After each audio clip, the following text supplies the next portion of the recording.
মার কাছে সন্তান ভুল করলে মা আঘাত করে, অনেক রাত করে, কিন্তু মারতে মারতে যখন বাচ্চা কান্নাকাটি করে আর বলে মা আমার ভুল হয়ে গেছে, আমাকে মাফ করে দাও মা, আমি আর করবো না, এই কথাটা বলতে দেরি হয়, সন্তানকে বুকে জড়াইতে মা দেরি করে না। আর যখন বুকের মধ্যে জড়ায় নেয়, এখন মার মনের মধ্যে আফসোস, ইস আমি কেন আমার বাচ্চাটাকে মারলাম। অন্তরের মধ্যে মারার সময় যে ঘৃণা ছিল, এর আগে যেই ভালোবাসা ছিল, কিন্তু বুকে জড়ানোর পরে এই ভালোবাসার মধ্যে আকাশ পাতাল ব্যবধান। কথা বলেন ঠিক কি না? এই কথাই নবীজি বলেন, বান্দা গুনাহ করার পরে যখন আল্লাহর কাছে তাওবা করে, এই তাওবাকারী বান্দাকে আল্লাহ সবথেকে বেশি ভালোবাসেন। সুবহানাল্লাহ। এই কথা আল্লাহ কোরআনে বলছেন, ইন্নাল্লাহা ইউহিব্বুত তাওয়াবিন। ও দুনিয়ার মুসলমান ইমানদার আল্লাহর গোলামেরা, এই কথা আল্লাহ পাক রব্বুল আলামিন বলেন, ইন্নাল্লাহা ইউহিব্বুত তাওয়াবিন ওয়া ইউহিব্বুল মুতাতাহহিরিন। আল্লাহ বলেন, গোলাম নিশ্চয় নিশ্চয় আমি তাওবাকারী বান্দাকে সবথেকে বেশি ভালোবাসি। আল্লাহ পাক রব্বুল আলামিন কোরআনুল কারীমের মধ্যে বলেন, ইল্লা মান তাবা ওয়া আমানা ওয়া আমিলা আমালান সলিহা ফাউলাইকা ইউবাদদিলুল্লাহু সাইয়্যাতিহিম হাসানাত।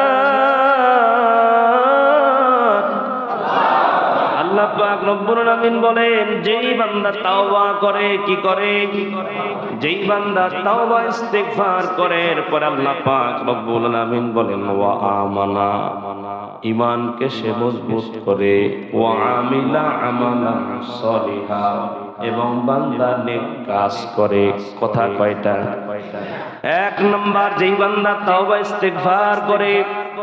দুই নাম্বার আল্লাহ বলেন, গোলাম তাওবা করার পরে যদি ঈমান আনতে পারো মজবুত করিয়া, এরপর ঈমান আনার পরে গোলাম তুই যদি সৎ কাজ করতে পারো, নেক কাজের মধ্যে যদি অটল থাকতে পারো, আল্লাহ বলেন আমি আল্লাহ এমন একটা পুরস্কার তোমাকে দান করব, যেই পুরস্কারে পুরস্কৃত তুমি যদি হতে পারো, আমি আল্লাহ তোমাকে জান্নাতের মেহমান বানায়া দিব।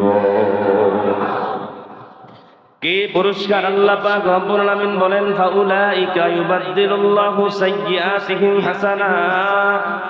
দুনিয়ার জিন্দেগিতে যত অন্যায় করেছো, দুনিয়ার জীবনে যত গুনাহ করেছো, যত অপরাধ করেছো, আমি আল্লাহ তাওবা করার কারণে, ঈমান আনার কারণে, নেক কাজ করার কারণে আমি আল্লাহ সমস্ত গুনাহগুলোকে নেকি দ্বারা পরিবর্তন করিয়া আমি আল্লাহ সালেহ বান্দাদের কাতারে উঠায়া আমি আল্লাহ তোমারে জান্নাতুল ফেরদাউসের মালিক বানায়া দিব। কাজ কয়টা? এক নাম্বার তাওবা করা লাগবে, দুই নাম্বার ঈমানকে মজবুত করা লাগবে, বিশুদ্ধ ঈমান প্রয়োজন, তিন নম্বরে আল্লাহ পাক রব্বুল আলামিন বলেন গোলামের পরে নেক আমল করা লাগবে। যদি করতে পারো আমি আল্লাহ বিগত দিনের গুনাহ অপরাধগুলোকে নেকি দ্বারা বদলায়া দিব। দুনিয়ার মুসলমান ইমানদার আল্লাহর গোলাম খেয়াল করেন, আল্লাহ পাক রব্বুল আলামিন প্রত্যেক বান্দার দুইটা ঠোঁটের দিকে তাকায়া থাকে। মুমিন বান্দা যখন আল্লাহকে ডাকে, মুমিন বান্দা আল্লাহর ডাকে সাড়া দেয়, আর গুনাহগার বান্দার দুইটা ঠোঁটের দিকে আমার আল্লাহ তাকায়া থাকে। গুনাহগার বান্দাটার দিকে আরো বেশি বেশি তাকায়া থাকে যে আমার গুনাহগার বান্দাটা কখন যেন অনুতপ্ত হইয়া আমি আল্লাহকে আল্লাহ বলিয়া ডাক দিয়া আমি আল্লাহর কাছে ক্ষমা চাবে, ক্ষমা চাইতে দেরি হবে, আমি আল্লাহ ক্ষমা করতে দেরি করব না। সুবহানাল্লাহ। দুনিয়ার মুসলমান ইমানদার আল্লাহর গোলাম, মা বাবা ওই সন্তান, যেই সন্তান সব সময় ভালো পথে চলে, যেই সন্তানটা ভালোভাবে এস্টাবলিশ হয়ে গেছে, ভালো চাকরি করে, টাকা পয়সা ইনকাম করে, মা বাবা কিন্তু ওই সন্তানটারে নিয়ে টেনশন করে না, কারণ জানে আমার এই সন্তানটা ভালো চাকরি করে, ভালো বেতন পায়, ভালোভাবে চলে, মা বাবা সন্তানটা নিয়ে টেনশন করে না। কিন্তু তার একটা সন্তান যদি নেশাগ্রস্ত হয়ে যায়, মা বাবার একটা সন্তান যদি লাইনচ্যুত হয়ে যায়, মা বাবার একটা সন্তান যদি বেলাইনে চলে যায়, দুনিয়ার মুসলমান ইমানদার আল্লাহর গোলাম পড়ালেখা যদি ছেড়ে দেয়, এই সন্তানটারে নিয়ে কিন্তু মা বাবা সব থেকে বেশি পেরেশানের মধ্যে থাকে, ঠিক কিনা?